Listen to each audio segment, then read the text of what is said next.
আপনি তো 31 মার্চ থেকে ডিসি অফিসের মিটিংয়ের পর থেকে ট্যাগ অফিসার হিসেবে এই পাম্পেই আপাতত দায়িত্ব পালন করছেন। এই দায়িত্ব পালন করতে যে আসলে কেমন মনে হচ্ছে, আজ 4 দিনের কি রিপোর্ট মনে হচ্ছে এখন পর্যন্ত?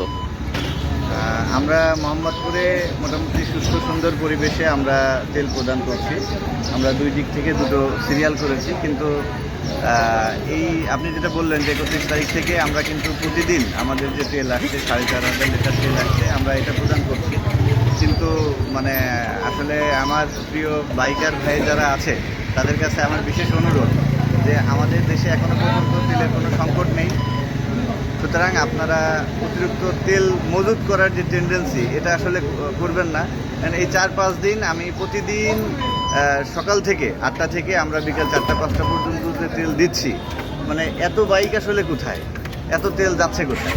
সুতরাং আমরা মানব সৃষ্ট যে সংকট এটা থেকে আমরা পরিহার করি। যদি আমরা এরকম মানসিকতা থাকে যে আমরা তেল মজুত করে রাখবো পরবর্তীতে, তাহলে কিন্তু আমরাই আসলে নিজেরাই এই সংকটটা তৈরি করছি।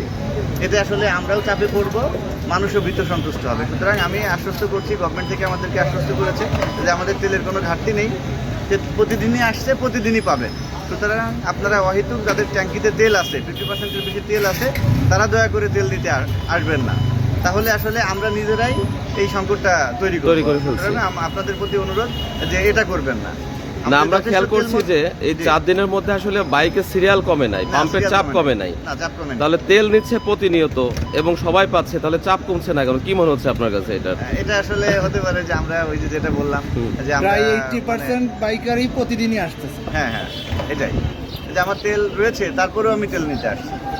আমরা চেষ্টা করছি যে যাদের 50%-এর বেশি তেল আছে তাদেরকে তেল না দেওয়ার জন্য, ক্ষেত্রে বিশেষ তাদেরকে আমরা আইন প্রয়োগও করছি, কিন্তু তারপরেও এই মানুষের আসলে ভিড়টা কমছে না।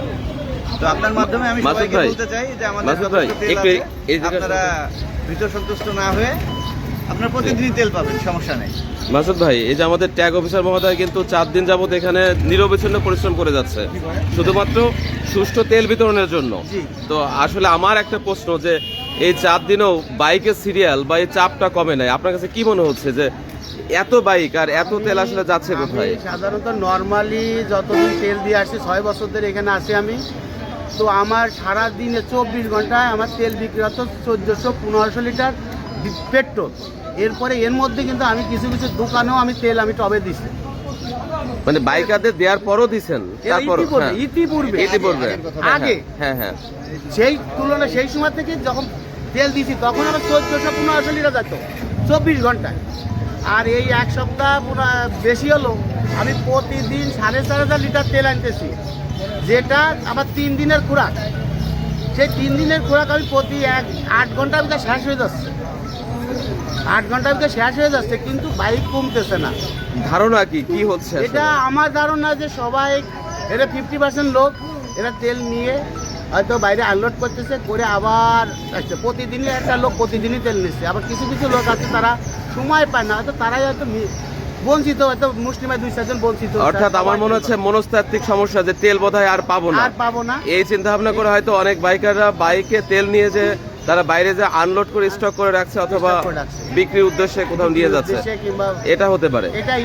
যেমন গতকাল জ্বালানি মন্ত্রী বলেছে যে আমাদের রেগুলার যে সাপ্লাই, সে সাপ্লাই অব্যাহত আছে, তাহলে তেলের সংকট কোথায়? রেগুলার সাপ্লাই থেকে আরো ডাবল দিচ্ছি আমরা, রেগুলার সাপ্লাই থেকে ডাবল আমরা দিচ্ছি। আপনি এখন তেল আনতেছেন প্রতিদিন কত লিটার? আমি গতকালও আসছে 4,500, আজকেও আসছে 4,500 লিটার পেট্রোল। যেটা 3 গুণ তেল আনতেছেন, যেটা আমি 3 গুণ তেল আমার প্রতিদিন যাচ্ছে, মানে আমার 1500 জায়গায় 4500 লিটার তেল যাচ্ছে, কিন্তু গাড়ি আমার কমে না। তাহলে এই তেলগুলো কিভাবে অ্যাভেলেবেল পাচ্ছেন এই পাম্প থেকে? প্রত্যেকদিনই তেল দিচ্ছে, প্রতিদিন তেল দিচ্ছে। আপনি কদিন পর তেল নিচ্ছেন? আমি 500 টাকা শেষ হইলে আবার 500 টাকা নিচ্ছি। এখন রেগুলার কাজ করি, গাড়ি লাগে।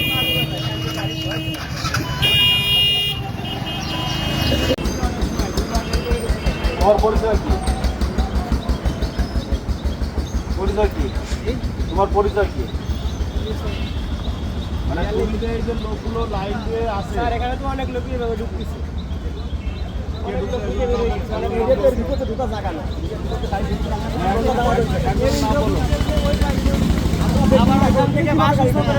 তুমি লাইনে না এসে আমরা লাইনে আছি না।